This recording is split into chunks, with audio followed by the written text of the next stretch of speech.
everyone, this is Michelle Alexandria with EclipseMagazine.com with a review of Rogue One, a Star Wars story. If you like it, please hit the subscribe button and the like button. Now, here we go. It's here! Finally here, a new Star Wars movie. Yay!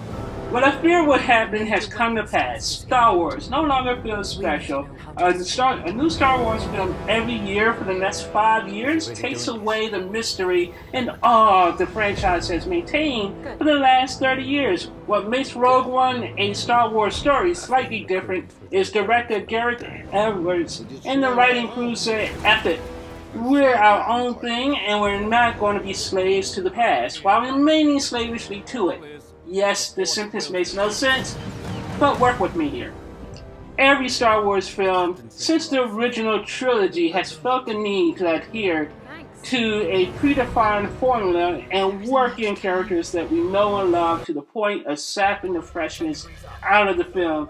It was the problem with the prequels, and while Star Wars The Force Awakens was a lot of fun and amazing to watch the first time around, I couldn't help but feel like it was a beat-for-beat remake of the first film. For all of its flaws, Rogue One doesn't fall into this trap. That is, until the end. There are some minor nods to the other films, but it doesn't beat you over the head with fan service. There are, of course, some returning characters who make glorified extended cameos. We get Bail Organa, who we last saw taking the Skywalker babies in Episode 3. And Senator Mon Mothma, why, I don't know. And of course, Darth Vader. Can I just say, the prequels have forever ruined Vader? It's hard to imagine him as a badass when all I see is whiny Hayden Christensen. Bringing back the great James Earl Jones and doing voice duties again was a nice touch.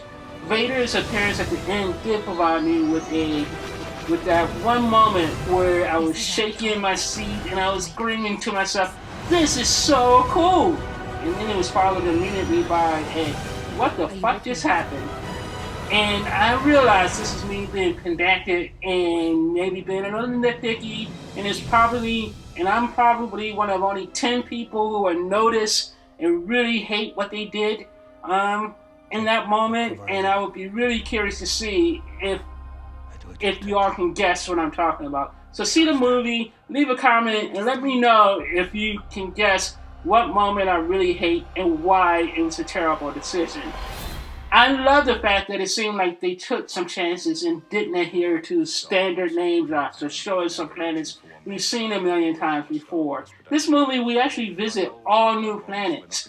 The problem was they all looked exactly the same as every other planet we've ever seen in the Star Wars universe. It's one of the reasons why I love Revenge of the Sith, because that last hour was stunning, and we actually did see a bunch of new planets that looked fresh and alive and vibrant, and I realized the time of it was way before, was in happier times before everything became war-torn, but still, I want to see that again. I want to see happiness and hope in this universe, and there just hasn't been any in quite a while, and I don't think we're going to get it in the next 2 or 3 films. It's all going to be depressing and dark, because hey, darkness is cool, man.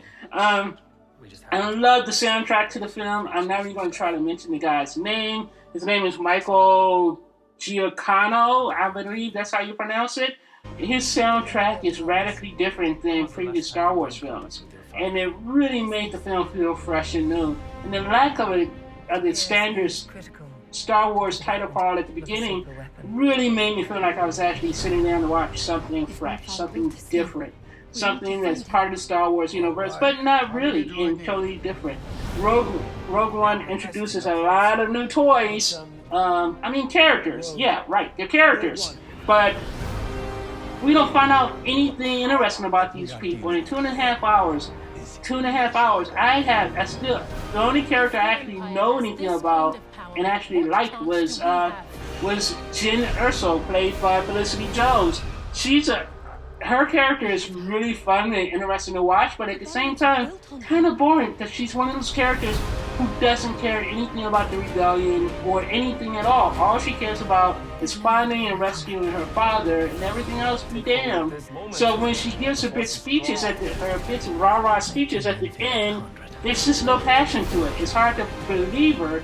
And the rest of the Rogue One crew, we don't know anything. We don't find out anything about them. What is Cassian Andar's ultimate goal? Why is he part of the Rebel Alliance? What is Sherrod Imwe, I think that's how you pronounce his name, played by Donnie Yen's motivations? We know he believes in the Force, but does he have the Force? We never really find out. His friend Baze Malbus is just Chirrut Imwe's friend, and we don't find out any backstory about that relationship. We just know that he wants to protect Chirrut. And then we meet a wisecracking reprogrammed Imperial robot named K2SO. Can I just say, I'm tired of robots. And R2D2 and C-3PO, those are your Star Wars robots. I don't need to have a funny robot character in every single movie. It's getting irritating now. With that said, I did like K. K, played by Alan Tudyk, was funny, and he provided the kind of heart to this otherwise dark and dreary piece. And instead of letting us live and find out who these characters are, the story just mindlessly propelled us from one mission to the next and started to feel a little disjointed. I just finished at over 2.5 hours. The movie drags. It feels like it's moving in a glacial pace. I just finished playing Call of Duty Infinite Warfare, which is basically Star Wars in space these days, without a story. And then I just felt like I watched a live-action version of that game. Edwards is a competent director, I guess, but he doesn't do anything daring or memorable here. There's not a single moment or shot in this film that provided me with that sense of awe and wonderment that I really want from my space operas.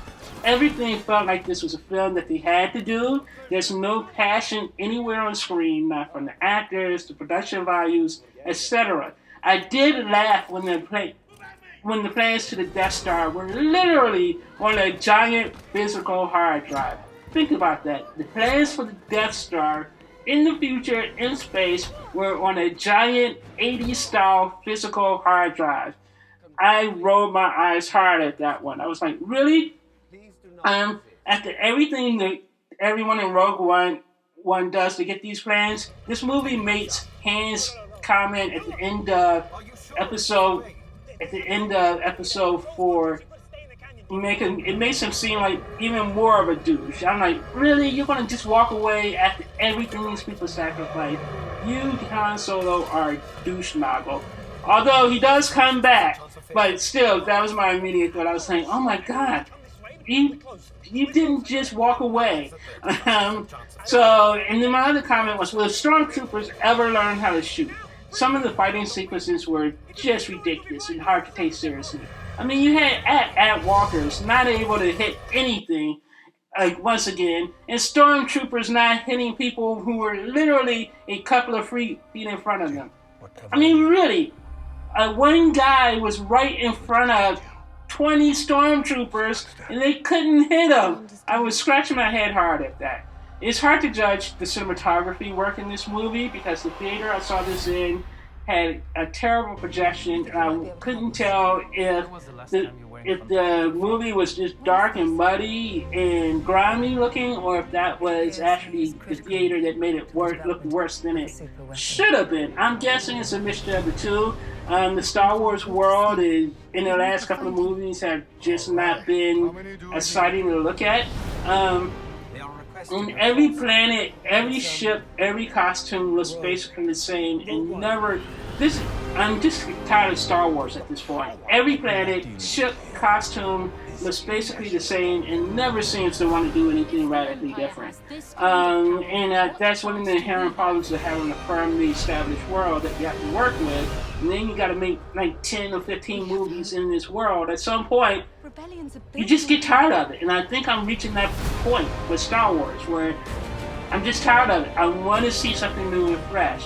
And I want to be wild again. I want to fall in love with this franchise again.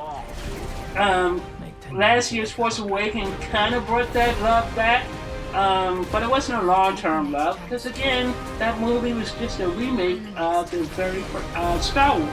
It really was. So yeah, I didn't really hate this movie, but I didn't love it either. It commits the crime of being underwhelming and unoriginal. So that's my review of Star Wars, Rogue One, a Star Wars story. Please remember to hit the like and subscribe button, and I may do some more movie reviews on the YouTubes. Bye.